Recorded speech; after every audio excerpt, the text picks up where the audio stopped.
And we're off and running on the Krug Show. Hope everybody's having a great February 20th, 2024. Thanks for joining us. Brought to you by Pig and a Pickle, the best barbecue in all of Northern California. Check out Pig and a Pickle in Emeryville and Corte Madera. They're open 7 days a week from 11 a.m. till 8 p.m. or until they run out. We're also brought to you by Marin Auto Glass, marinautoglass.com, 415-883-3030, as well as Underdog Fantasy. And we have a couple of new sponsors this month. Sharp Corner Sports Cards and Collectibles. Call Anthony Catania. Heard from Anthony today. Said, Krug, man, ever since I started advertising on your show, my phone's ringing off the hook. So give him a call. He's at 831-521-5264. He runs a sports cards and collectibles store on 205 Cypress Avenue in Pacific Grove, California, along the Monterey Peninsula. So he said a bunch of people have called him in the last couple of weeks, and so we appreciate Anthony for sponsoring the show. And then valleyhillroofing.net. If you ever put a roof on a home, man, it's hard to find a good roofer, and if you do, it's almost like a good fishing hole. You want to tell everybody about it. Well, valleyhillroofing.net is a Go Green roofing contractor. They're phenomenal. Give them a call. They're at 209-481-6851. Usually people call roofers twice a year, Raj. They call them this time of the year when the roof's leaking. They usually come out and patch it, right? And then wait for the rain to stop. And then in the springtime, once we get to May 1st or something, it never rains again until November. And usually that's when people call the roofers as well. They try to do those deals in the summer. So valleyhillroofing.net, give them a call, 209-481-6851. They're a Go Green roofing contractor. And all those links, by the way, are listed in the description of the show. Raj from RSF 49ers in the house. We've been doing this all year. I'm really glad that we have Raj with us tonight. Raj, how are you, man? I'm good, man. Honestly, though, I took a little break this weekend. There wasn't much to talk about. I needed a little, reset of the mind. But, man, this offseason, it's already killing. Like, I need this season to start. I had to go to Target. I was, finding things to do to keep myself busy. I spent a lot of money at Target with my daughter. I need football season back, man, but I'm doing good. Man, you're like me, dude. You're a grinder, and I don't know if people know that about Raj, but Raj works hard, man. You've got your physical therapy going on that you're doing, concurrently with your channel. You're huge on YouTube. You're big as heck on Instagram, and you're a grinder. And I just appreciate people like yourself who put in the work and really grind. But, dude, when you're like me and you, Raj, and we grind, and we grind, and we grind, I really kind of felt really burnt out. Like Sunday night, Monday, Tuesday, Wednesday. I mean, I was burnt all week. Just kind of, it was a weird feeling. It was just kind of like, and I thought about it. My wife's asking me about it. I'm like, honey, I feel different because it's like, we grinded, and I don't know if you were quite like me, but I grinded from when John Lynch came out at the Combine and said, you know what, Trey Lance has got to play, but we got a team that's ready to win right now. And it was so clear to me that they were going to trade Trey Lance, which was a monumental story. And I was all over that in February, and then just got blitzed by the audience in February and March, April, because I predicted it would happen by the draft, and the draft came and went. It didn't happen. May, June, July. He was finally traded in August, and there were indications that that was coming, as we got closer to August. But it just made this season, Raj, turn into a full calendar year. Because here we are again. We're 1 week away, basically, from the Combine. And that's how much I grinded the Niner talk on my channel. And you know it because I had you on almost every week throughout that. Mm-hmm. But, man, we grinded. And we grinded more in February and March and April and May and June, those 5 months before camp, than I ever did in any other season.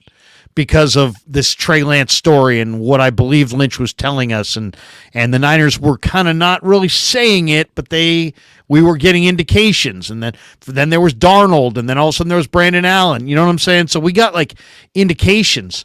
Jabus in here says Larry always got to flex his winning takes. No, it's not even that. It's not even that. I know I'm right a lot of the time, and I'm not afraid to say so. But when I'm wrong, I'll say I'm wrong. But it's not even about those takes. It's not even trying to say I got that right. Everybody knows I got that right. It's more about we turned a 6-month season into a 12-month season. It was a long season, Larry. It was a long season. And I always try to stay busy during the off season, content-wise, always posting on social media and stuff. But this year, you're right. It took a toll out of me. Like, I just remember last week being like, what a season. And then, like I said, this weekend, I just needed to take a break, man. It was like every day, something. They get deep into the playoffs, Super Bowl. You need a little reset, but at the same time, I'm empty. Like, I'm at work, and it was like, man, you're like really working. You never work like this, Raj. They're like, man, yeah, we forgot how good of a therapist you are. They kind of joke now at work. They're like, you're really good. I was like, yeah, when I'm here and I'm doing it, there's nothing to post, man. So I've been back to work, like being in the thick of it. In a couple of months, I said, don't worry, give me a couple months. I'll be back to being slacking off here and doing my other stuff. But man, it was a wild season. You got out to Vegas. I got out to Vegas. We unfortunately didn't get to party together in Vegas. How was your week in Vegas leading up to the bowl? It was phenomenal, man. I did a lot of like promos, did the stuff. I sponsor. Please. Are you plugged in right now, Daraj? I'm getting you on a like you're. Well, it was like you were kind of hitting and missing there. I don't know. Maybe I was the only one getting that. I'm back, but so yeah, the week was great. We did we hosted me and a couple other big 49er people that do like the tailgates and stuff. We actually hosted a huge like pregame party at the Hard Rock the day before the Super Bowl. That was a pretty successful venture with Gold Bar Whiskey and a couple other sponsors, and just the whole week was great, and enjoyed Vegas. I'm from Vegas, so I enjoyed it. I actually ended up going to a lot of different events, and it was good, but leaving with a broken heart was not great. But hey, we got another off season to figure out what do we need to do to get back to that, Larry, and that's what I need to ask you. What do we got to do to get back to New Orleans next year, and this time come away as the champions instead of the chumps? It's great. You're leading right into our topic. I titled this stream "The Big Decisions the 49ers Need to Make," and this. Why don't we start with Brandon Ayuk? Let's do it. Because I think Ayuk's kind of interesting. I'm going to share the screen. This was Willard and Dibbs on 95.7 The Game today with Bucky Brooks, and you know Bucky, and Bucky's really solid. Went to North Carolina, great guy. Here's right. I think you said. Here is Bucky Brooks with Willard and Dibbs talking a little bit of Ayuk, and then we'll comment on it. Here it is. $50 million into these two players based on the skill set that they've shown, at least so far. So if that's the case, what would you do? Well, I don't know if you have to do anything right now with Brandon Ayuk. Like, I know there's a rush, but, like, he still has the fifth-year option to play on, right? I think he still has the fifth-year option before he's not free. So what you do is you make him play on the option, and then eventually you figure it out. Because let's be honest, after next year, they're going to have to reset the entire program. Because after next year, they're going to have to pay the quarterback if the quarterback continues to play like that. So once you pay the quarterback, you can't pay everybody else. And so that's the time where you have to reset the entire team. Yeah, but Bucky, he's not showing up without a new deal. Okay, you know what happens? Yeah, I know. This is why. Because, Mark, you're so nice. But guess what? The CBA has things in it where if he doesn't show up, it would be very punitive to his pocketbook. I understand. So we can sit here and act like that, and we can play tough like, no, we got to pay him or he won't show up. If you're not in a situation where you can pay everybody, you just have to hold off and you got to wait and see. Because you're going to have to make a determination. It's going to be Debo or Brandon Ayuk. Because when you pay the quarterback, because Brock is not going to pay for less than $1 million in his fourth year. You're going to have to pay him. And so when he gets up into that $40, $50 million range, somebody has to suffer. So I don't know if I could pay him right now because you still got others, unless you're going to cut Eric Armstead, reduce his number down. So then you have Brandon Ayuk. So all of that stuff plays with it. All right, a little bit of Bucky Brooks talking Brandon Ayuk, and Peter King was on later in the day, and basically, also commented on Ayuk, and he said, the 49ers, he kind of said what Bucky said, which is that the Niners have time to make a decision, and that they're going to have to make their major decisions as far as their roster really next offseason. They could kick the can down the road this offseason and kind of float everything into next year and just try to run it back. The question is Ayuk willing to put off his big payday? Willard referenced there that he could hold out. And Bucky shot back with, if he holds out, he'll be fine, and eventually he'll come in and play. So Bucky said, I wouldn't trade Ayuk. It's very difficult to have two high-priced wide receivers. If the Niners pay Ayuk what I think he's worth, they're going to have $50 million in wide receivers. Bucky also pointed out in this interview that the Niner wide receivers really struggled to get open versus press man coverage against Kansas City, against L'Jarius Sneed and Trent McDuffie. And he said that neither Ayuk nor Debo are polished route runners, and that the Niners, they don't win against elite corners. Debo gets number one wide receiver money right now. And Ayuk, definitely, you could push it to next year, but he's probably going to get number one wide receiver money. Why don't we start right there? If you're the 49ers, and then there's other people suggesting that maybe they trade Ayuk or trade Debo. The question is, obviously, I think everybody would rather, if it comes down to Ayuk or Debo, I think most people would rather have Ayuk than Debo. But Ayuk is going to fetch a lot more in a trade market situation, maybe a first-round pick, maybe multiple picks, including a first-rounder, compared to Debo, who already makes $28 million, has had a bunch of injuries, and probably nets you a third, a fourth, or a fifth-round pick in return. What do you think, Raj? Why don't we start right there? The big decisions the Niners need to make. We'll start with Brandon Ayuk. What are you going to do? Yeah, that's off-season priority number one, the player that everybody's talking about. He's already kind of using the tactics that we thought he would eventually a couple days after the Super Bowl. I kind of thought that was crazy. His girl's out there talking, his friend on IG's talking, like, this is the stuff Debo did. He learned from Debo. I expect him to take the same route, scrub the social media, all that stuff. Like, I'm not worried about all that stuff.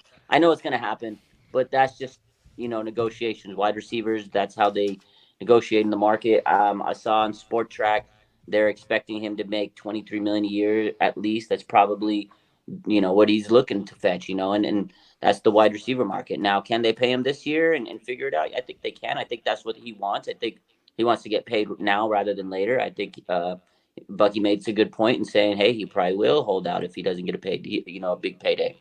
He's a big time part of this offense. $14 million for his fifth-year option. I think he wants more, so I could see him holding out, whatever the case is. That gets a little tricky, I hope it doesn't get messy because he may suffer in terms of his ability to play on the field. We've seen it with Bosa, Debo, Warner, where they kind of fell off a little bit in the beginning, and then it took them some time to get back, if you don't train. So that's something the 49ers have to kind of look at, but they've been doing this for years. They kind of hold off, wait till training camp, and it's the Niner way. So there's that situation. And he did mention, will they carry two receivers for $50 million? Debo's at $28 million. Will they restructure and extend him and then, save some money? Will they restructure Arik Armstead? There's so many guys that they could restructure. Right now, I think they have the leeway to, make this contract work because you mentioned they don't have Brock Purdy on a big contract, but they will eventually, especially if he plays the way he did this year. So they got a lot of questions, man. And I think part of it is who else is going to be a casualty. It's not just Ayuk. Like, they might have to get rid of someone to keep Ayuk. I think there's got to be a casualty made, to keep Ayuk. And, this kind of reminds me of the Armstead, DeForest Buckner situation. They had two highly touted guys on their team. He wanted to keep them both. They're big parts of the defense, and they had to make a decision. And the decision was you treat Defoe because he's a higher trade value. So if you're looking at, Debo, Ayuk, like you said, it makes more sense to trade Brandon Ayuk because he could probably get you a first, maybe multiple. A couple years back when Debo was going for his extension, you could have traded him for a first, but now you're not going to get much out of him. But I know a lot of people say trade Debo, trade Debo. And Debo is really important to this offense. And Kyle loves Debo. I don't care what you like. I don't care what I like. I don't care what Joe down the street likes. It's up to Kyle. This is his offense. And during the Super Bowl, Debo Samuel had more targets. If you look at the season, I know Debo missed some games. He had 12 touchdowns compared to Brandon Ayuk. He had over 1,100 yards total yards of scrimmage. Brandon Ayuk had 13. He had a very great season, over 1,300 yards receiving, 31st in total targets, 7th in total receptions. So his efficiency is outstanding. He's great. And that is what Ayuk's going to probably tell Kyle and the guys when he's negotiating, say, hey, look, you put me on any other team, I'm their number one target. I'll probably have Justin Jefferson numbers. So Ayuk does have a lot to argue. But then again, there's a lot of weapons on the 49ers. So I can see this going either way, Larry. I can see the people that say that they're going to trade him being true because they did it with Defoe. I could see people saying, don't worry, they're going to get it taken care of because they've done it before. But this is an interesting one this year because they are kind of in this weird position where they need to keep the core of this team to get back to the Super Bowl next year. And Ayuk's very important because you can't just replace Brandon Ayuk with any rookie. I know there's some good rookies out there, but you said that, their routes they're not the most polished route runners. Maybe Debo's not the most polished route runner. I think Brandon Ayuk is he's probably one of the best route runners in the league. That's what a lot of people say. Now, the problem was in the Super Bowl, he was locked up by some great corners. I think the offensive line was an issue that didn't allow him to, develop his routes fully. So with that being said, yes, Brandon Ayuk is a major priority. They need to fix the offensive line so they can utilize Ayuk. And I think the final thing I want to say is when Ayuk goes into his negotiations, I think he needs to tell Kyle, like, look, I want the ball. I don't care if Debo is your guy because I think that's the one issue between Ayuk and Debo. Debo's vocal. We've heard so many times where he says, give me the ball, give me the damn ball, give me the damn ball. How many times have you heard that? I don't think I've ever heard Ayuk say, give me the ball during the game. I don't know if you have interviewed him, but do you feel like he commands that? He needs to be an alpha. Part of the reason I think he blends in so well is that he doesn't demand the ball. He's a workman-like, put your head down kind of guy. He blocks in the run game, and he's really dependable. I think this is going to be very difficult for the 49ers to extend him. I mean, just look around the NFL and look at what's going on with wide receivers in this league. Devontae Adams wanted a deal. He got dealt. Tyreek Hill wanted a new deal. He got dealt. A.J. Brown wanted a new deal. Guess what happened to A.J. Brown? He got dealt, And the wide receiver, Barnwell or Graziano or one of these guys on ESPN today kind of highlighted, or maybe it was yesterday, that the wide receiver extension market has not really moved a whole lot. It's been tough for teams to find common ground with wide receivers.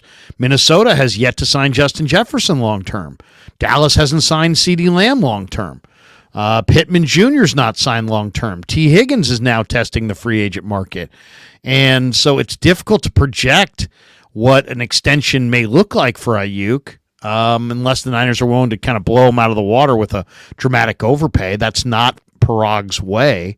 So I think the Niners may want to wait and see this market to define itself a little bit more so they know what they're dealing with. But at the same time, doing an Ayuk extension right now could actually help the Niners. Right? I mean, he's making $14.1 million this year in his fifth-year option. That's also happens to be his cap number.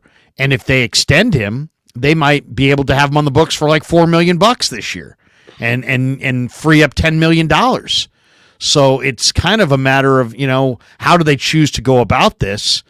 And then you get the feeling because of the rhetoric coming out of the Ayuk camp with his siblings and some of the stuff that's been put out there that he is not going to be in a good mental state if they ask him to come back next year and play on the fifth-year extension, on the fifth-year option at 14.1. I mean, he'll make his 14.1 million, but I don't, and Peter King makes the great point that most great wide receivers get one major payday. So he's waiting on his major payday. Peter also mentioned that, look at Kansas City.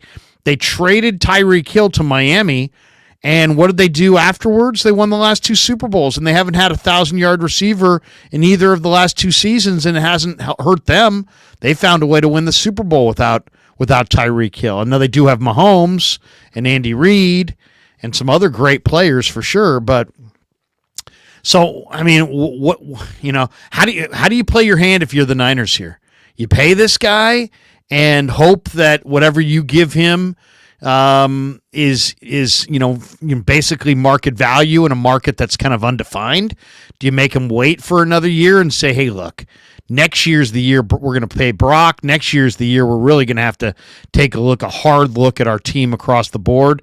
Let's try to run it back this year. We'll pay you the 14.1 and we'll do it next year. What do you think how do you think they're going to play their hand?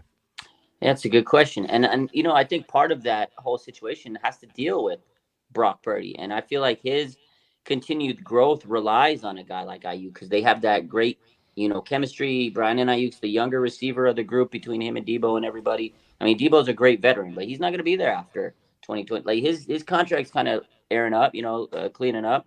He signed a 3-year extension because his hope was he can get another big extension after the 3 years. And, the injuries have hurt him, but in Kyle's offense, he's very vital. I know he couldn't separate in the Super Bowl and he was kind of clamped up, but Kyle loves Debo. They don't win without Debo. So I think Brandon Ayuk, again, he has to be vocal. And I think there's going to be rumors. There's going to be reports in the next couple of weeks or whatever that Brandon Ayuk, maybe it's Brandon or the team. You're going to hear some type of report, combines next week, of Brandon Ayuk possibly trading, a trade rumor. I know it's going to happen. It's the offseason. It's going to happen. There's going to be reports, and they might look into it. They might look into what are the options we can get for Brandon Ayuk, because you're right.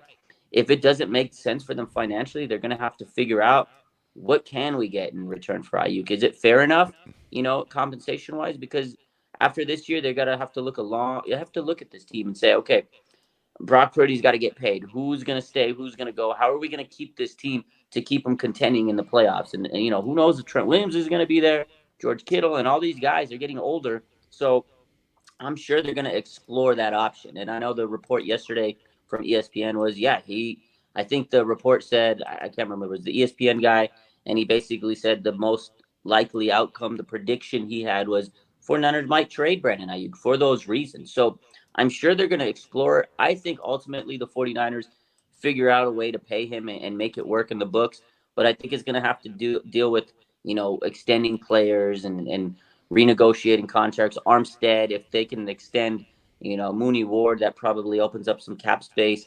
Hufanga and Greenlaw, although he probably would have got extended if he was healthy, that becomes a little tricky. So I think it really depends on the guys they want to stick around, guys that are willing to take pay cuts. Maybe Trent Williams takes another, upfront guarantee money bonus like he did last year, open up some cap space. I'm sure there's ways they can open up that money, but they have to really determine if Brandon Ayuk's the guy they want to build this team around, because after this year, Debo is probably gone in a year or two, right? So do they feel that Ayuk is the leader of this clubhouse in terms of wide receiver? And that's what Kyle has to find out. Ultimately, Larry, I think they do figure it out, but I think it's going to be long, drawn-out saga like it always is. And I hate that because it's just the way the 49ers operate. Parag and everybody, they push things down to the end. They kick the can, like you said, and then we're sitting here with the most dramatic offseason. Well, and then Peter made a great point today. He said Kansas City led the NFL this year in unblocked blitzers, and somehow Spagnuolo found a way in Super Bowl 58 to get 9 unblocked runs at Brock Purdy in this game. And Peter's assessment of the Niners was just, hey, man, they better do something to improve the right side of their offensive line. And I scoured the free agent list this week, looking at the offensive linemen, and there's guards, but there's no tackles. I mean, there's Tyron Smith from Dallas, but I don't think you're going to get him. Other than that, it's not a good tackle market in free agency. Usually, you're going to have to draft a tackle. So then it comes down to, the 49ers pick 31. It's a good tackle draft. The Tankathon I'm looking at right now has Jordan Morgan from Arizona, 6'6", 320-pound offensive tackle, going to the Niners at 31. And they have Graham Barton still on the board, Kingsley Sumatea from BYU still on the board. Definitely some decent tackles there. Patrick Paul. I know Brad is a big Patrick Paul guy from Houston. And there's a few others. I like, Jalen or Javon Foster from Missouri. He's probably a later round guy. Christian Jones, I believe, from Texas. He's a later round guy. Ladarius Henderson from Michigan. He's probably a second or third round pick. But usually the best tackles come off the board early. Top 10. I mean, do you dare? Do the Niners dare try the DeForest Buckner, Javon Kinlaw move here? What would you want for Ayuk? I mean, in that when I'm referencing that, of course, that was the Niners had Jimmy Ward and Eric Armstead and DeForest Buckner. They were all free agents after they went to the Super Bowl in Super Bowl 54, and they decided to keep Jimmy Ward and Eric Armstead and trade DeForest Buckner. And because Buckner was such a stud, they got a first round pick and they turned that pick into Javon Kinlaw. Do the Niners do that? Do they try? I mean, there's talk that the New York Giants badly want, Brandon Ayuk. If they have the 6th pick in the draft. Would you take, if you could move Ayuk in a future pick or a later pick for the 6th pick, would you take Malik Neighbors and be happy with the trade-off of Malik Neighbors on a rookie deal for Brandon Ayuk on his major, non-rookie deal? They'd save a lot of money. They may even add some speed there. Neighbors had 89 catches and 14 touchdowns this year. Or supposedly the Raiders have a lot of interest. They pick 13. If you got the 13th pick, maybe you might be able to get the 13th pick in Michael Mayer or something like that from the Raiders. You might be able to draft Taliesin Fuaga or J.C. Latham. Latham is a blue chip right tackle. I mean, he's a plug and play, 6'6", 335 pounds. He would be your right tackle for the next decade if you got Latham. And Fuaga's 6'6", 325. He's tough as nails. Great, brawler, mauler in the run game. What do you think? Would you move Ayuk to the Raiders for a tackle or to the Giants for a top 10 pick and go for a Malik Neighbors? What do you think? If they want to replace him with the receiver, Neighbors is the best way to go. But I don't know if you're going to get that 6th pick. You're probably going to have to throw something else in the mix. Right. I would go with the tackle if it's up to me, because we said how much they miss the tackle. But then you have to replace Ayuk somehow. That's the thing, and that's what they do. Rice's kid is in this draft. I really love Rice's kid, but he's not. He's not Ayuk. He's not Ayuk. This is the thing with Ayuk. He's so good for the system because yes, he's great after the catch. He's a yak guy. He's yards per route run. He's like top 3 in the NFL. He's the number 1 graded pass blocking receiver. Like, he does so many things for Kyle's system. Like, we sat here and I said how good Debo is for the system, but don't get it twisted. Brandon Ayuk's just as good as Debo in this city. He understands the system. Took him a couple years to kind of get it, but now he's, just amazing. And to Brandon's credit, I remember last year he tweeted out, he goes, look, 4th option, 1,000 yards receiving. When he had his first 1,000 yards receiving, like, he was like, oh my God. And now 4th option again, and he had a career year. Like, every year he gets better. So he knows his worth. And I think that's where the family's coming, where Ayuk's probably coming from, where his frustrations are. Yeah, he probably should have got the ball more in the Super Bowl, but at the same time, was he getting open, just like you said? And they said, a lot of people have said, he just didn't get separation. I think it comes down to what I said earlier is they didn't have time to let him separate. So it comes down to if they're going to trade him, Larry, and I hope they don't. I'm making this very clear. I don't want him to trade Ayuk. Right. You can't replace him. But with a rookie, maybe in a couple years. If you're going to trade him, you need to get a quality right tackle, because you're not going to get a great right tackle at 31. You'll get a good one. But if you want a top tackle in this draft, like you said, has to be a top 10, maybe 15 pick in the draft to get a quality elite. Boom, right now start. He is going to be a quality 10-year vet on your team. You get the tackle. But then you still have to replace Brandon Ayuk somehow. And I don't think they have that in their room. I know Jennings, they could probably bring, but he's not Brandon Ayuk. Ronnie Bell, he's not Brandon Ayuk. Danny Gray, he's probably going to get cut this season. So you're going to take a bump with the tackle. You're going to improve your O-line, but then your offense takes a bump unless, somebody can figure out how to become a stud on this team. Because Brandon Ayuk, that's 1,300 yards. That's not something you throw away. That's a lot of production. Yeah, no question. Nick Anderson says, "Crew, can you turn up Raj a little?" It's my mic is a little hot, so I turned my mic down a little bit to try to get us closer. I apologize. Since I came back from the Super Bowl, my setup's a little screwy. So I'm sorry for those of you. We'll try to make the audio a little better. But no, I'm with you on Ayuk. I mean, I'm not in a rush to trade him either. But there are a lot of good wide receivers.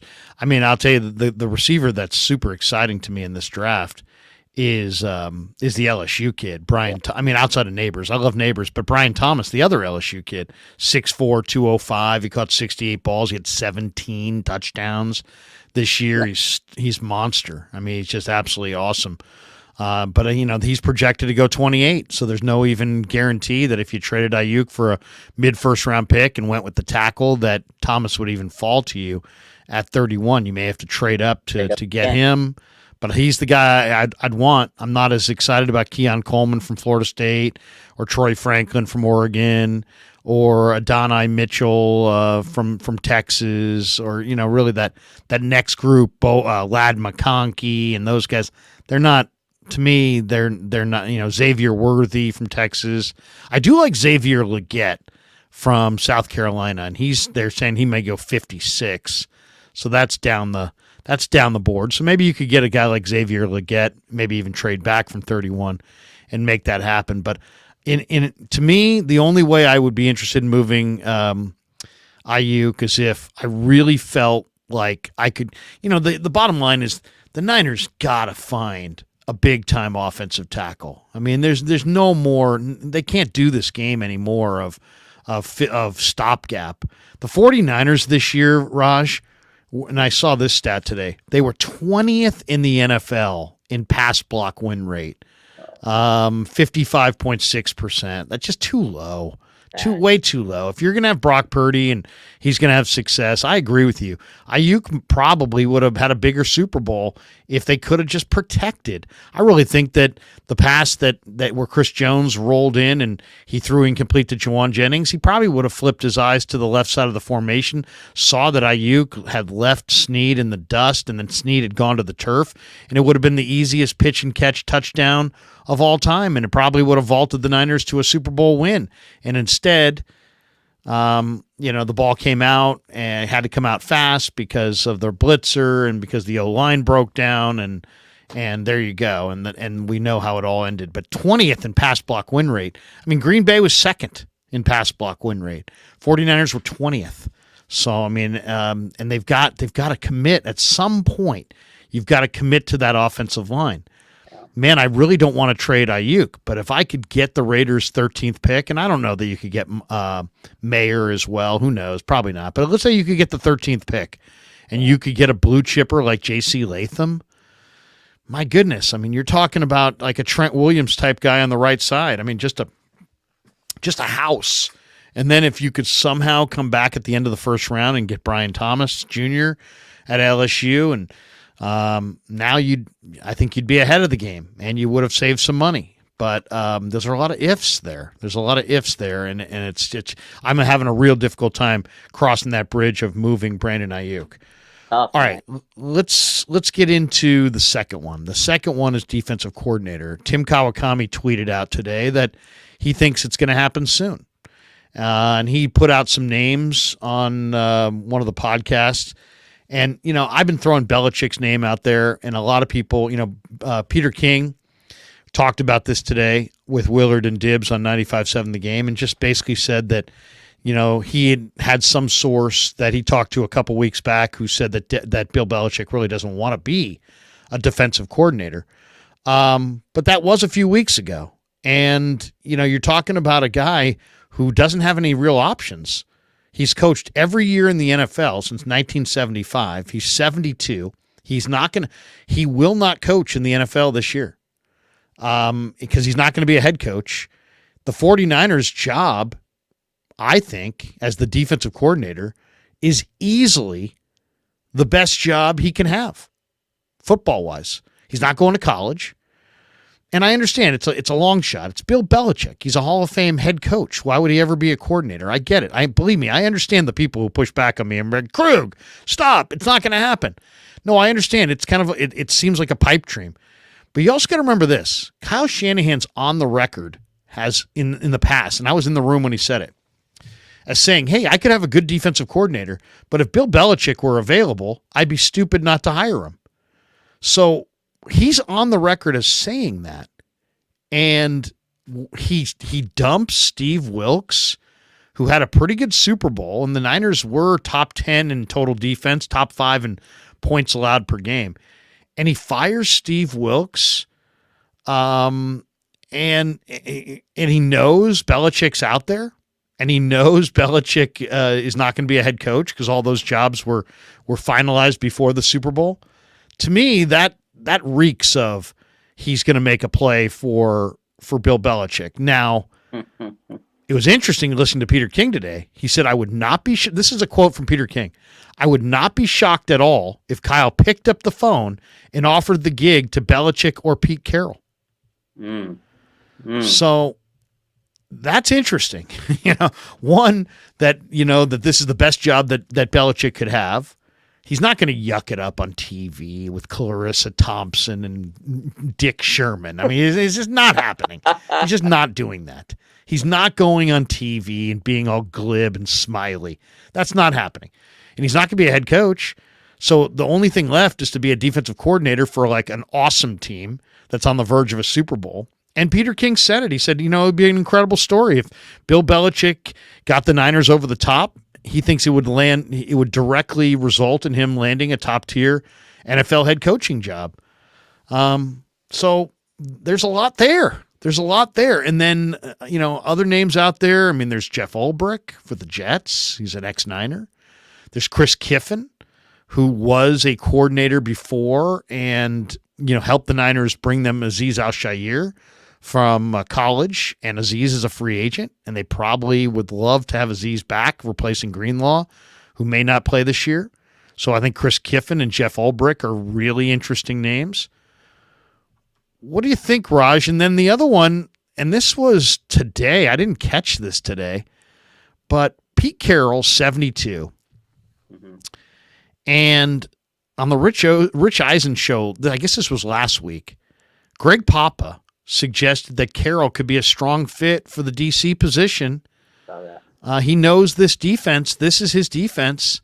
Here's the quote from Greg. He says, I think Pete Carroll would be a more of a natural fit because with Belichick, he likes to vary his fronts. It would be a very different defense. What's the best defense to run for Fred, Dre, Nick, Charvarius, Demo, Hufanga, et cetera? That's who you're trying to serve. The defense that the 49ers are running since Kyle Shanahan has been the head coach is the Seattle defense. Carroll's the guy who did it. Carroll coached the Seahawks from 2010 to 2023. He's very familiar with the 49ers. I mean, there's a lot of talk that he was not happy with how it ended in Seattle. Niners run a 4-3 defense, very similar to the one that he implemented in Seattle. He's a Marin guy, went to Redwood High School, coached with the Niners in the mid-'90s, then left to become the head coach of the Pats. What do you think? Defensive coordinator was Pete Carroll, Bill Belichick, Chris Kiffin, Jeff Ulbrich. Is there a name that Mike Vrabel is a name out there if he doesn't physically intimidate Shanahan? What do you I'll need that. That's a crazy story. What do you think though, Raj? Matt, before we started this, you told me a little bit about that Belichick, and now listening to you, man, I want it. I want Belichick, man. Give me Belichick. Man, like, he really has nothing left to prove. It's not like, oh, Belichick's going to be this hot shot coach, and then if he does good as a defensive coordinator, he can get – it's Bill Belichick. If he wanted a job, he can get a job. Like, he just didn't want the jobs that were available, and those teams went different routes. Belichick probably maybe wanted more power or whatever. I don't know. Who knows?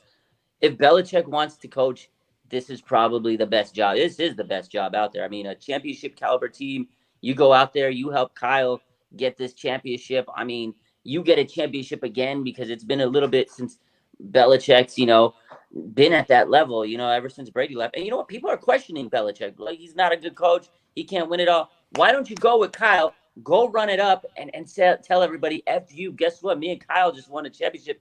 I think it'd be great. Again, he's a great defensive guy. He could come in here and just clean it up a little bit and help Kyle get over the hump. And you know what? Kyle would be grateful. A couple years back in the combine when they were looking for quarterbacks in the pro days, him and Belly were there. You know, Mac Jones, Trey Lance looking at the court.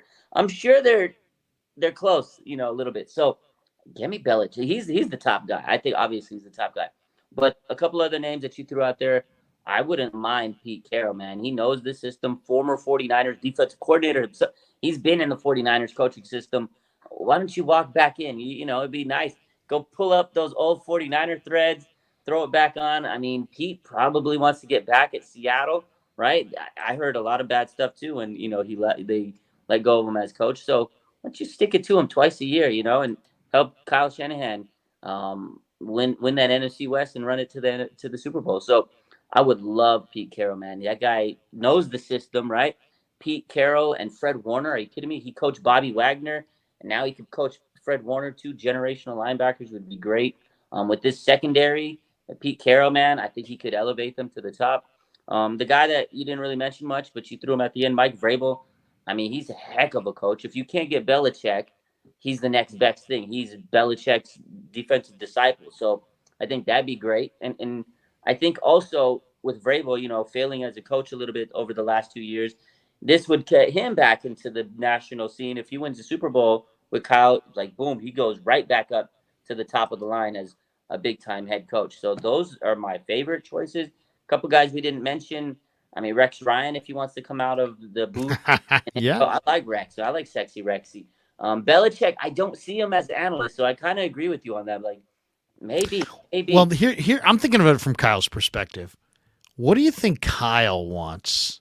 I don't think Kyle wants to spend any time on the defense. No. I don't. That's why Carroll and Belichick make so much sense, because I think almost kind of a prerequisite of offering either one of those guys the job is stay the hell out of my meeting room. Stay off my headset. Stay out of my meeting room. Don't interfere. Let me be the head coach of the defense. Yeah. And the other thing I kind of think like the Niners need, and they, you know, I'm sure if I brought this up, Kyle would bristle, Lynch would bristle. They don't like this dialogue at all, and they don't want to hear it, and I understand it. But I think Kyle wears too many hats, and I think he could really benefit from having that awesome, not, you know, Brian Hampton from the, you know, analytics staff sitting upstairs on the headsets. I'm not saying that Brian Hampton is not valuable. I'm sure Brian Hampton's very smart, but I mean, I've seen him in the press box. He's a young fella, man. He's a young guy. Are you telling me that when everything's on the line, he's going to stand up to Kyle Shanahan? I don't buy that. No. I think I think if you had a Belichick or a Carroll, and I think managing the game, even if it was just a, hey, Kyle, what about this? Hey, Kyle, what about that? Even if it was just having those guys who have been through those wars so many times right there, kind of like the way Harbaugh had Brad Seeley. Yeah. You know, if he had a Belichick or a Carroll right there, and he could just be like, you know, what do you think? Should we use should we challenge this? Should we not? Should we call a timeout here? Should we not? You know, just the little game management things. Guidance out there. I agree, because I said it last week. I said maybe he needs an OC, but I like the thought of another like established coach to say, hey, Kyle, let's run a check through when you're on a big time situation in the game. Maybe Belichick say, might not be the right time for this, Kyle. And Kyle could say, you think so? Yeah, I'm Belichick, and I'm telling you, like, something like that could be good. I do think this defensive coordinator position needs to be a guy that's established. Like, I know there's a lot of people that are saying they can hire within. I don't mind those guys that they have, like Johnny Holland, a very respectful guy. But I think right now you need a guy that's going to command attention and just establish guy, because you're right. Kyle doesn't need to worry about the defense, and the defense coordinator needs to just go in there and handle the job, because Kyle's got a lot on his plate. Like you said, he's the head coach. He's the offense coordinator, although I think they should elevate Brian Griese to that position to give him a little heads up. And then you're going to have to replace Clint Kubiak anyways. Why don't you replace Clint Kubiak? The guy you're going to get his replacement, just make him the QB coach and the passing game coordinator all in one. You can get Greasy as the offense coordinator, and then Pete Carroll, Vrabel, Belichick, whoever it is, as your DC. I think that would be a great situation, but that's what I would do if I was John Lynch. You know, one other thing to mention here is Steve Wilks. You know, I don't know how much time you got around Steve Wilks, Raj. You know, but I'm sure you saw many of his press conferences. You've seen him speak publicly. He's a man. You know what I mean? He's a guy who's been in the league for 25 years. He's a presence. You know what I mean?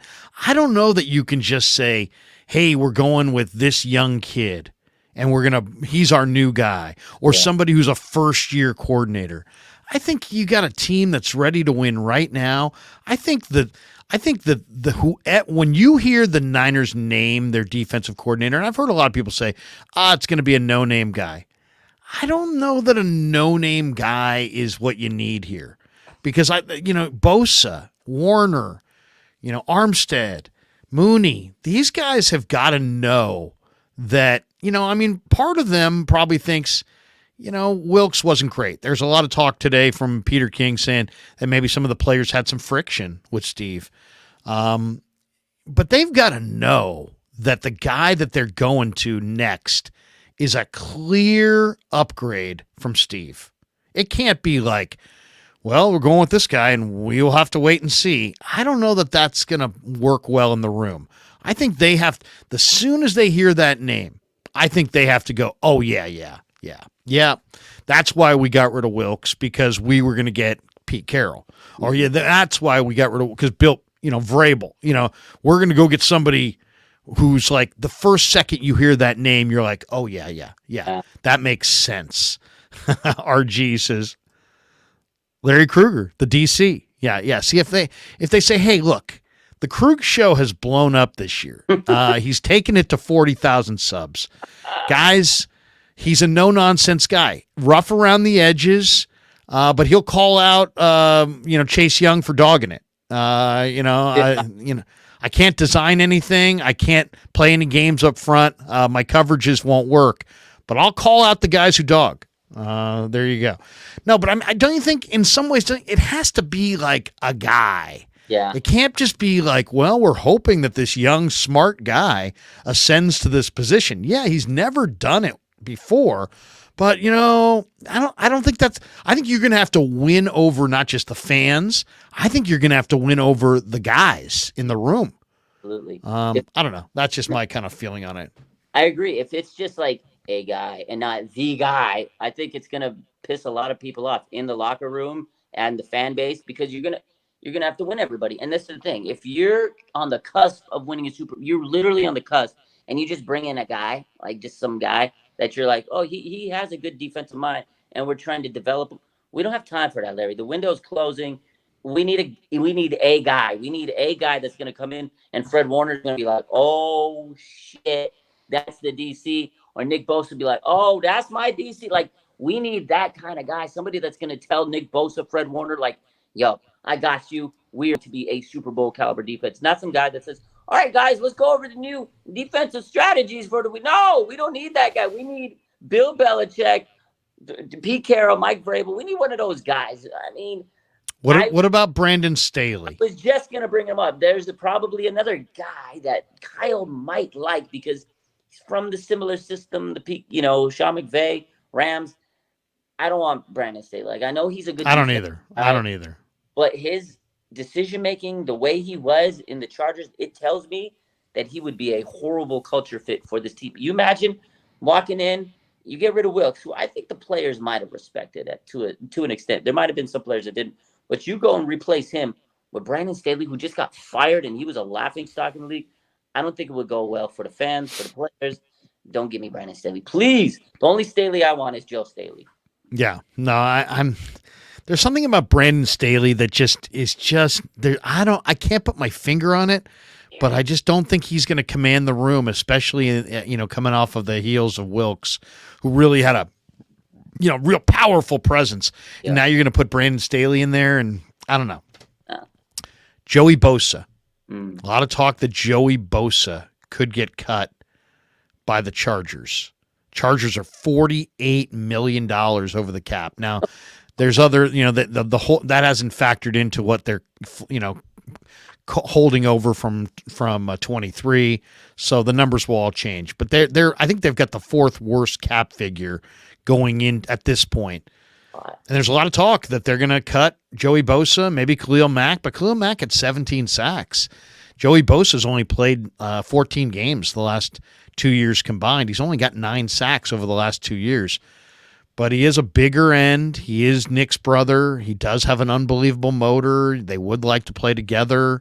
I'm sure. I'd rather have Joey Bosa than Chase Young or Randy Gregory. Nothing against those guys, but I'd rather have Joey Bosa. Now, I don't want to pay Joey Bosa what he was making. He's making $36 million this year, but I would like to have the Bosa brothers on my D-line. That's definitely something I feel strongly about. Peter King was asked about it today, and he said he thinks it's a good idea. He said, I've heard those rumblings as well, and I'm like kind of wondering, are you watching me on YouTube, Pete? Because I haven't heard too many people talking about it, but I've been talking about it. What do you think? Thumbs up, thumbs down on Joey Bosa? That's a thumbs up. I know he's got the injury history, but I think for Nick Bosa's sake, he'd be hyped up to have his brother. Now, you're right. The money's the big issue. I think if he did come to the Niners, he would take a pay cut to play with his bro for a year or two. Now, the problem is, can he stay healthy? So that's the issue. And I think the Niners would take that in consideration. Say, hey, look, you want to come here, play with your brother, take a hometown discount because you need to prove that you stay healthy. So I think there'll be a lot of incentives, in the contract if they were to keep him. If you could play X amount of games, you get this much money. I would definitely like him more than Chase Young and Randy Gregory. No disrespect to them, but man, give me Nick Bosa. I think that would be the only silver lining if you get Brandon Staley. He could probably get Joey Bosa to come in to the I don't know. Some people I talked to this week said that Joey Bosa doesn't like Brandon Staley. Oh, don't do it. Do it then. So maybe that would kill the Joey Bosa. Maybe that would piss off Nick Bosa. Could you imagine? Could you imagine if they hired a defensive coordinator that pissed off your best defensive player? He gone. He tell Kyle, John, trade me. Right now. Oh my God. Word has it that Bosa's unhappy. Staley, you're gone. We got this one. MF says, Larry, would you ask Bill Belichick some tough questions in the pressers? Oh, could you imagine him blowing me off? We're just looking to Cincinnati. We're looking ahead to Cincinnati. Grant Cohn, Bill Belichick. Oh my God. That would be epic. Just having Grant question Belichick. Why didn't you blitz on third down? I didn't want to. Next. Bill, you went to a prevent at the end of the first half. Why? Because I decided it was going to help us win. Yeah. Over here. Next question. Just be awesome. Just the awesome amount, the back and forth. I think it would be so cool to have Belichick. It would be so cool. Oh, that'd be amazing. And I know there's lots of people. I've had people just ripping the shit out of me on Twitter for like the last 3, because I brought it up to you a month ago, 3 weeks ago, 4 weeks ago. And I've been just getting crushed. But you know what? That's okay. I got broad shoulders. I can handle it.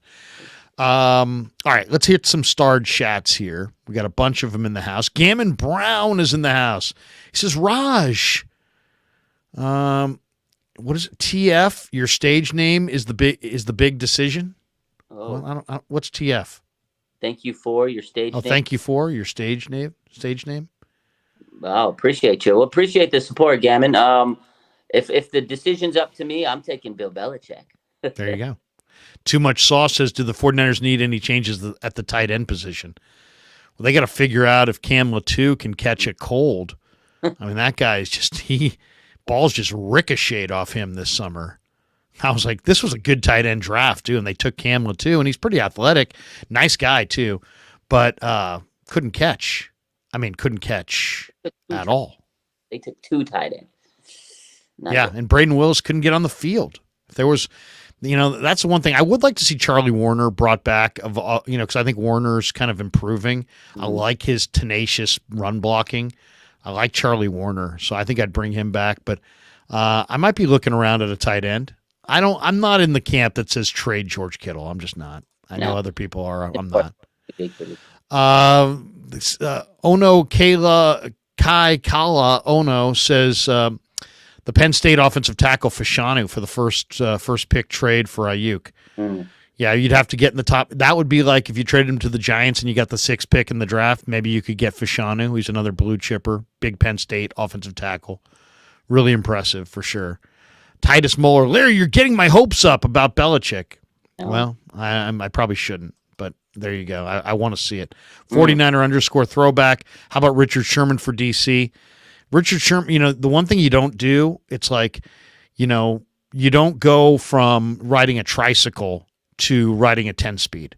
There's training wheels and a smaller bike, and you don't go from I just played in the NFL to defensive coordinator. He said it himself, yeah. Yeah, he said it himself. I mean, you'd start with quality control, and if you were a really good defensive quality control guy, then they might move you for a guy like him, maybe cornerback coach, since he played corner. Yeah. And then after he did that, maybe after 2 years, maybe he'd be like the DB coach.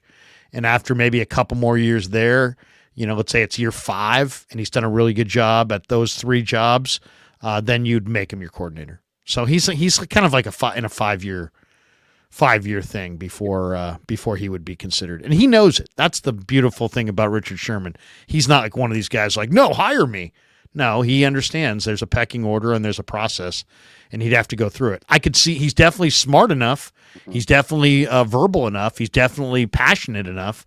My only question is, to many players who played, when you have millions of dollars in the bank, do you want to work 110 hours in a week? Like, I work hard, but I'm a lazy pile of crap compared to every 49er assistant coach. I just claim we started this stream by me telling you how hard Raj works.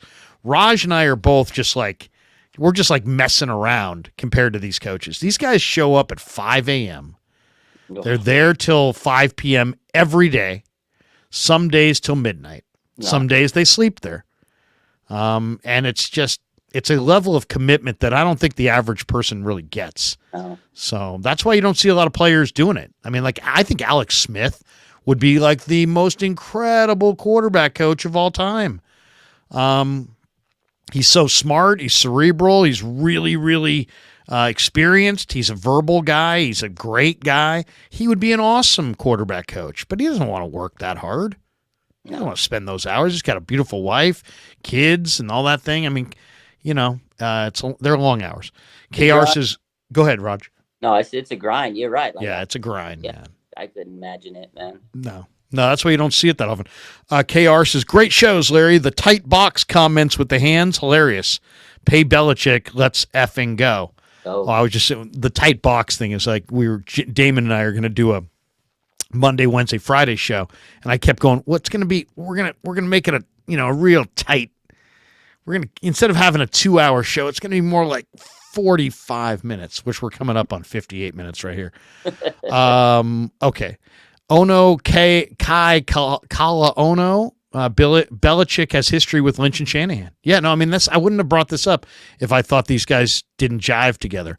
Belichick respects them. They respect the hell out of him. I mean, that part of it is a done deal. I mean, he gave him Jimmy Garoppolo a couple years back. Like I said, at the Combine a couple years ago, they were having coffees together.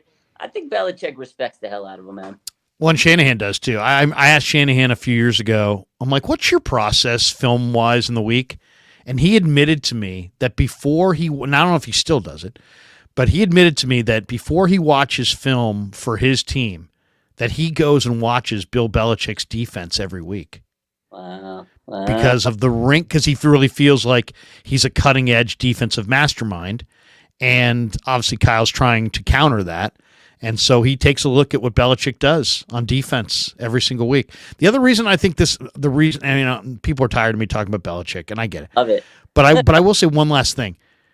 The Niners have 6 or 7 really good young defensive backs. Bill Belichick's kind of known as like maybe the greatest defensive backfield coach of all time. If all he did was come in and get the most out of Hufanga, Jair Brown, Sammy Womack, Ambry Thomas, Demo Lenore, Darrell Luter, you know what I mean? those 6 DBs, if those 6 DBs all developed into really good players under Belichick, that might be enough to vault the Niners back into the Super Bowl and over the top. Larry, if he could make Ambry Thomas a Pro Bowler, just make that man a statue. Give him a statue. Give me Belichick, man. Not only that, I mean, if you look at free agency, the Niners' mode has been they don't sign a lot of free agents. But guess who's a free agent this March? Josh Uche, the excellent edge rusher, who's kind of a lot like Dee Ford for New England, and Kyle Duggar, who you don't know about the health of Hufanga coming into this year. I'd take Belichick and Kyle Duggar right now, and just that would be enough to improve the secondary right there. Blood Moon says Kyle Shanahan needs to revisit that convo with Joe Staley to at least consult or be an assistant O-line coach. Joe has had a few years away, and it's time. Yeah, maybe now. That's a great one, Blood Moon. I think that's a phenomenal comment. Joe has been away from the game enough, and he's had some time with the family and this and that. Maybe he would come back. He would be phenomenal. Ooh. He would be a great assistant O-line coach. Just the passion, the toughness, Mike Nolan says, Larry, are you more of a 4-3-4 guy or a 4-2-5 guy? It's so funny you should ask that. I'm definitely more of a 4-2-5 guy. I like that linebackers on the second level who have lots of speed and cover that entire second level. Yeah. In fact, the one linebacker that I would love to take away from Kansas City is Willie Gay, because Willie Gay is just so fast. Dude, did you see how fast he closed on Purdy in the Super Bowl?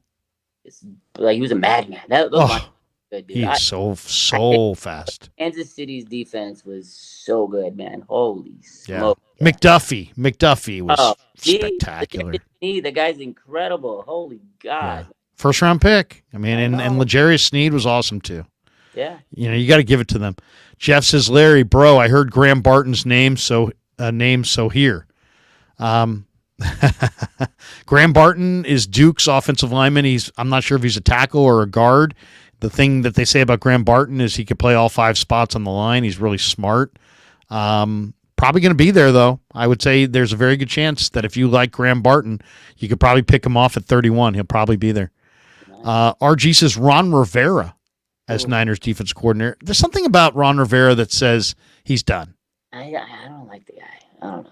He's a great guy. I mean, he went to Cal, but I just don't. I think he's been there, done it. I think so. He seems like he's burnt out by it. I agree. Titus Moeller, I'm not tired of you talking about Bill Belichick. I'd like your take on whether you think San Francisco will actually draft Brendan Rice. That's a pick I seriously want. What do you think, Raj? First of all, have you done anything with Jerry as far as, I don't know, have you ever had any brushes with, I know you do a lot of stuff with Niner people. Have you ever talked to Jerry at all? I've done Joe Montana recently. Actually, he was part of the thing we did over the Vegas time, our Hard Rock stuff. I did Jerry. I did meet Jerry one time. We did a little promotional thing with Jerry. He's a man. He's awesome. He's like the best Niner ambassador of all the former players. This guy is like a true, he's like a fan, like me, and this guy is amazing. Jerry Rice is great. He's a great person. It was a blessing to meet him. I love the guy. Yeah, I'm a big Jerry fan, and I'm always skeptical of sons of great players, because they're usually pushed up higher than maybe they belong because of their dad. But then when I watched Brendan Rice at USC, it's like I fell in love with this kid's potential. I mean, he is 6'4", 210 pounds. Now I'm eager to see what he runs in Indy, because I don't think he's going to run particularly fast. But there's only one Jerry. But man, when you watch Brendan play, he plays the game to win. And he's a very great competitor. He's a serious football player. He's got great ball skills. He runs really good routes. I love him. I think he's probably going to be a late 3rd to early 4th round pick. So late day 2, maybe early day 3. But if I had to pick in that part of the draft, I really like him. Now, a lot of people are talking about McCaffrey's brother, Luke McCaffrey, and he had a really good year. He's only played 1 year of football. And he played for Rice this year, and he was all conference, and I'm eager to see what he runs too. I know Christian badly wants to play with him. I talked to Christian about it in the locker room 2 months ago or so. But, Luke McCaffrey, to me, and I've watched both these guys, Luke and Steve and Brandon Rice. Brandon Rice, to me, looks more NFL. Luke McCaffrey looks – now, I don't know what he's going to run. Christian says he's fast, but I don't see it necessarily. Like when I'm watching him, I see like just ordinary speed. So I'm thinking, more like a 6th-round pick, maybe a 7th-round pick. We'll see what he runs, because that will be the big determining factor. But all conference receiver, and he definitely's got ball skills, and he definitely plays the game hard. And I'd have interest in having him on my team. But I don't, if you can't talk about, like Brendan Rice would be like a guy that you might be able to throw in with Juwan Jennings and maybe a free agent if you traded Ayuk and reasonably replace him. I don't think Luke McCaffrey can replace Ayuk in any way, shape, or form. It'd be fun. I saw someone tweet the other day. I can't remember. This was my favorite tweet so far of draft season. He goes, this is my first and only mock draft. He goes, I'm drafting Brendan Rice, Luke McCaffrey, Frank Gore Jr., that's it for the culture. I was like, go get me Frank Gore Jr. Go get me Luke McCaffrey. Give me Brendan Wright, just because for the culture. I'd be happy with all those guys. I really would. I love Frank Gore Jr. Bro, have you seen Frank Gore Jr.? Yes, he runs just like Frank Gore. Like crazy. Yes, get me Frank Gore Jr. for the culture. Yeah. He in the Shrine game, they ran him through the B gap on a first quarter run, and he was gone. And it was just like Frank. Frank has those really subtle but awesome cuts inside, and he cuts full speed, and then he's gone. Frank Gore Jr. cut full speed and was gone. Yeah. Now, I don't know what he's going to run, but I would say, judging from what I saw, I would say he's like 4.4, 5, something like that. He's definitely got some scoot, and he's got some power. And heck, I'll say this, man, just on what Frank Gore was. I mean, Frank Gore tore both ACLs at the University of Miami and played forever in the NFL and was damn good and had all this heart. If his kid, and Frank was on the sideline for the East-West Shrine, and he was, almost like Frank Gore Jr. gave him a couple looks like, I hate you. Like, he's really coaching his kid. Yeah. Frank is in the ear of his kid like this, just, and you could see his kid kind of not liking it. And Frank's obviously in the Niner organization, but I would love to have Frank Gore Jr. as if the Niners could add one running back. Think about it. They don't need a running back. They got Mason, they got Mitchell, they got CMC, they got Juice right now, unless they trade him or cut him or restructure him or whatever. But if they're going to do anything in the backfield, it's going to be a day 3 pick late in the draft or after the draft. Frank Gore, from what I can tell, all the mocks I'm looking at, he's there in the 6th round, 7th round. So, that would be a great 7th-round pick. I think great so. 7th-round pick. Frank's in the front office. Frank, I'm pretty sure he's going to hardcore press John Lynch and say, draft my son. You know how many days he's going to wake up every day, send him a text message, make sure you draft my son. And I would probably put money that during this draft, we're going to see Frank Gore Jr. on the 49ers. I really think it's going to happen. I don't know why. I really do. All right, last quick topic, and then we'll bolt. Ty Davis Price went to the Eagles today. He was a 3rd-round pick at LSU, and he finished. They kind of screwed with the roster to get Logan Ryan on the roster, and they waived him. They put him back on the practice squad. TDP is interesting because he's got talent, and John Lynch said he's a really hard worker, and he had some impressive runs in camp where he's running over his pads and he looks really powerful. But Raj, it just didn't happen. Do you think TDP? Sermon went to the Eagles; it didn't work out. Do you think TDP is going to find himself in the NFL? What do you think? I hope he does, man. But it's just another bad 3rd-round running back pick, and I can't have Kyle do it again. Like, that's why I hope no more. Or Junior, because he'd be a late-round pick. Kyle does great with the late-round picks, undrafted running back. We've seen so many of them. But Jordan Mason, Elijah Mitchell, Matt Breida, et cetera, please, Kyle, don't take another 3rd-round draft pick. I feel bad for him because TDP has some talent.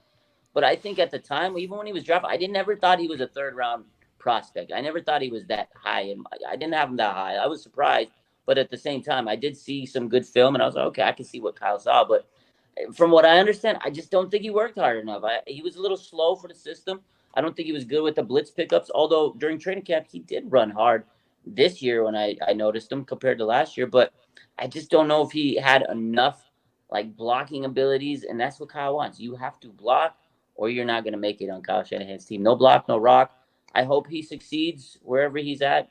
Right now, Philly, who knows if he makes the team? It was a futures reserve contract. I don't know. I hope he does good. But Trey Sermon, if he follows the Trey Sermon path, he's not going to end up doing anything. The bigger issue for me, Raj, last point I'll make here, but I just don't – the Niners have to – we all this talk about what they need to do to, climb to the top of the mountain. They got to start hitting on their day 1 and day 2 draft picks. Mike McGlinchey, bust. Reuben Foster, bust. Solomon Thomas, bust. And then you look at these in the last 3 years, they've drafted 9 players in the 2nd and 3rd rounds. The only good players out of there right now for sure are Aaron Banks and Jair Brown. There's 7 guys that are either misses or to be determined. Trey Sermon, Drake Jackson. I love Drake Jackson, but so far hasn't happened. Danny Gray. I really like Danny Gray. So far it hasn't happened. TDP, Cam Latu, Jake Moody did hit a 50-yarder in the field in the Super Bowl, but I'm not sure about him. Ambry Thomas. I mean, so you got 9 picks in the last 3 drafts in the 2nd and 3rd round, and you've got Banks and Jair Brown and 7 either misses or kind of like, I don't know. You're right. They got to hit. The last time they really hit and made a superstar in the 2nd round was Deebo Samuel. He was a 2nd round pick. And then they messed that up. After that, they went Jalen Hurts. I could sit here and talk about that whole draft for days. And the only other, we talked about this earlier when we talked about receivers.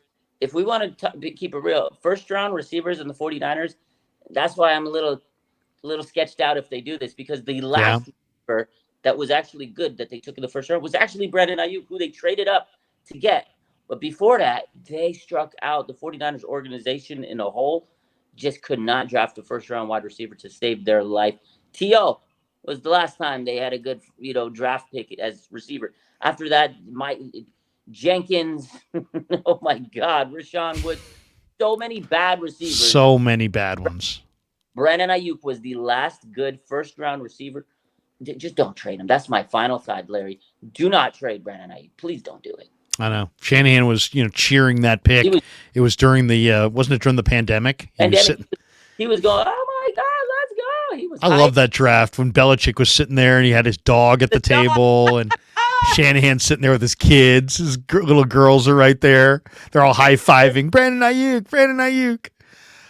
Good stuff. D-Loose is Dante Pettis. Oh, my goodness. Yeah. Rounder. If a guy has blue hair and is slow, don't draft him. Driver 8, they could have drafted Sean Dawkins. I did an interview with Sean Dawkins on KNBR years ago, and he was all fired up, and I'm like, tell us about Sean Dawkins. And he's like, and he wanted to say that he wanted to play for the Niners, but he didn't want to say directly, I want to play for the Niners. So guess how he said it, Raj? How do you say it? He goes, Sean Dawkins just wants to be on grass. That's what he said. We used that highlight for 6 months after that. Yeah. And of course, he meant grass over AstroTurf. All right, Raj, what do you got cooking the rest of the week? You got anything special going on the channel? I know is the off season busier for you than the regular season? Because the regular season, there's a rhythm to it. You kind of know when the decisions, for the most part. I mean, there'll be some surprises. The off season though is a total crapshoot. At any hour of any day, morning, noon, night, there could be some signing, firing, cut, trade. So does that change? I mean, you are all, for people who don't know Raj is all over the Instagram I'll go to IG if I'm out of the loop and I need a quick, let's get in the loop. I'll be honest, I'll go to your IG and just see what you've posted for the last 7 hours. And, 9 times out of 10, if I do a video, it's going to be, Raj had this in the last half hour. So I'm always kind of, checking out your stuff. But is the off season harder for you, or is the regular season harder?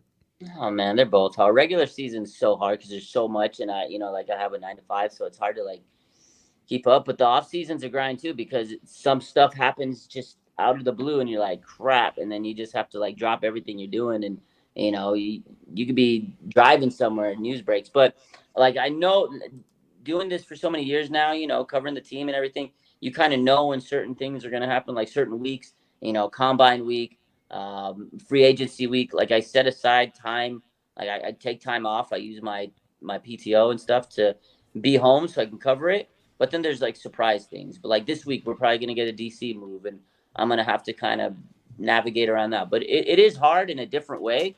But I try to make chunks of time set aside to do those things with working around my schedule from work. Like the draft, I'll take a couple of days off, so I'm home to cover that. But yeah, okay, so I'm one of your patients. Yeah. Do you go in the home, or are you in a clinic somewhere? I do both. I go into Okay, so you come to my house. I got a bum shoulder. I'm laying there on the table, and all of a sudden you get this bzz, bzz, bzz. The 49ers have just hired Bill Belichick as defensive coordinator. What do you do? Do you go with the rub down and Belichick later, or do you say, excuse me?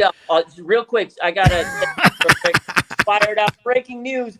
49ers have just hired Bill Belichick. After I see the patient, I get in my car. Breaking news, guys, did you see Bill Belichick? Bro, that comes first over everything. That's why at work this week, people are like, you're really working hard this week. Roger's like, there's no man, there's nothing. I'm fiending on my phone. They're like, and then they know, one of my coworkers just bro, you haven't posted. What's going on? What's the news? I was like, there's nothing going on. I'm sick to my stomach. So yeah, no, I take the Niner news pretty seriously. Oh my God. Driver 8 says Bob Kraft rub down. No, come on. Get your mind out of the gutter. All right. That's going to do it. Hey, thanks to Pig and a Pickle for being the title sponsor of the Krug Show. Thanks to Marin Auto Glass. Check them out. MarinAutoGlass.com, 415-883-3030. Underdog Fantasy. Check the link in the description. Use that promo code Krug. And then we got 2 new sponsors this month. Sharp Corners, Sports Cards and Collectibles. Give Anthony Catania a call at 831-521-5264. And if you need a roofer, the only roofer I'll use is valleyhillroofing.net. Give them a call, 209-481-6851. They're a Go Green contractor, and all their website links are listed in the description of the show. Raj, great stuff as usual, my man. We'll talk next week, hopefully. We'll keep this going throughout the offseason and chop it up because something tells me that there's going to be a lot to talk about. Yeah, I think so. Don't you get the feeling? I think so. The Niners, never boring. Never boring. Almost. Yeah. Raj, good to see you. Thanks to everybody. Thanks for all the supers. Peace. Yeah, never met a man I've been scared of.